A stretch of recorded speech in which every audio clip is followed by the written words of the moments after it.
গণতান্ত্রিক নেত্রী হিসাবে, দেশনেত্রী হিসাবে মানুষের মনকে জয় করেছে। সেই নেত্রী আমাদের ছেড়ে অল্প কয়েকদিন আগে পরে চলে গেছে। আমি তার রুহের মাত্রা কামনা করছি, আল্লাহ যেন তাকে নিয়ে আসে।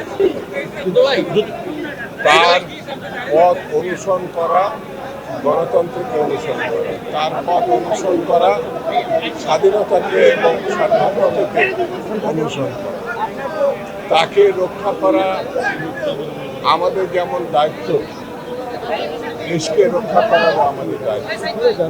ইদানিং নানান জায়গায় যেভাবে বিশৃঙ্খলা সৃষ্টি করার চেষ্টা করা হচ্ছে, নির্বাচন খুব অল্প দিনের মধ্যে, সেই জন্য আমাদেরকে ঐক্যবদ্ধ থাকতে হবে যাতে শান্তিপূর্ণভাবে একটি নির্বাচন অনুষ্ঠিত হয় এবং গণতন্ত্রের উত্তরণের পথকে সুগম হয়।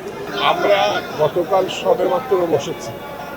আমাদের পরিকল্পনা প্রণয়ন এবং আগামী দিনে একটি সফল নির্বাচনে জাতীয়তাবাদী দলকে বিপুল জনগোষ্ঠীর মধ্যে নিয়ে যাওয়া এবং তাদের ভোট প্রাপ্তির মধ্য দিয়ে একটা সরকার গঠনের যে পরিকল্পনা সেটি, এবং পাশাপাশি আগামী দিনে নির্বাচনকে সফল করা শুধু না, রাষ্ট্র পরিচালনার জন্য যে ইস্তাহার এবং পদক্ষেপ সেগুলো খুব অল্প সময়ের মধ্যে আপনাদের সামনে আমরা হাজির।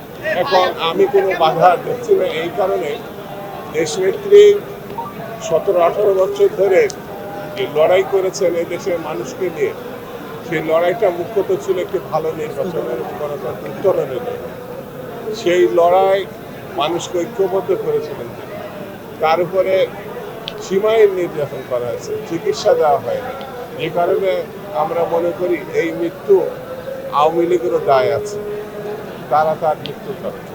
এখন নির্বাচনে সামনে যদি জনগণ ঐক্যবদ্ধ থাকে, কোনো বাধা হিসাবে আসবে।